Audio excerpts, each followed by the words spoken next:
Yana bitta foydali instrumentimiz obzorini qilib beraman hozir. Sizlarga juda foydasi ko'p tegadi degan umiddaman. Devorlarga televizor osmoqchisiz, ariston o'rnatmoqchisiz, perforatorda teshmoqchisiz, to'g'rimi? Lekin uni ichidan tok o'tganmi, armatura o'tganmi, yog'och o'tganmi bilmaysiz. Lekin mana bu apparatimiz 12 sm gacha tekshirib beradi, detektor deydi. Buni afzallik tarafi batareya emas, mana bunda mana tagida Type-C zaryadchik bilan ishlaydi bu. Keyin tagida mana hozir mana bu yerda yoqib o'chiradigan joyi bor. Yoqiladi, o'chiriladi. Mana yondi. Sumkangizda bosilib qolmaydi, o'zini kashlovi bo'ladi. Mana bu yerda mana bu knopkasi mana tokka o'tdi, tokni aniqlayman deyapti, to'g'rimi?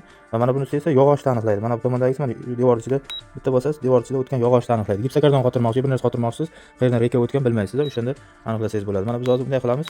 Mana tok rejimiga qo'yamiz. Mana shu yerda sinab ko'ramiz. Devorga tegizasiz. Mana yurg'izyapsiz devorga. Mana yaqinlashyapsan deyapti. Mana yonida qarang, 65% yaqinlashding deyapti tokka. Mana yaqinlashib ketaverasiz, mana uzoqlashding dedi. Mana yonida ko'tarilaveradi. Yaqinlashding deyapti. Ko'ryapsiz, mana 100% tokka kelding dedi.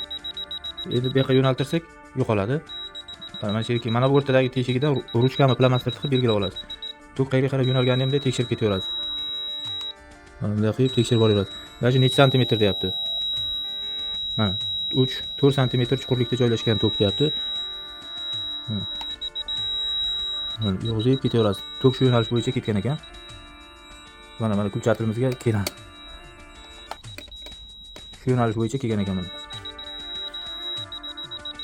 Ko'rdingizmi? 2 sm chuqurlikda ekan, mana 100% shu yerda deyapti, yonida ko'rsatyapti. Hali tokni market qilyapti. Chunki domlarda oldin mana bu yerda rezetka bo'lgan. Ustalarimiz remont qilganda zamonaviy qilib rezetkalarni pastga tushirgan. Mana shu yerdagi dumaloq rezetkani eski joyidan pastga tushirishgan. O'shaning uchun mana shu yerda tok bor boshlanishi deyapti. Bu yoqlarga kelganda уже yo'qoladi mana.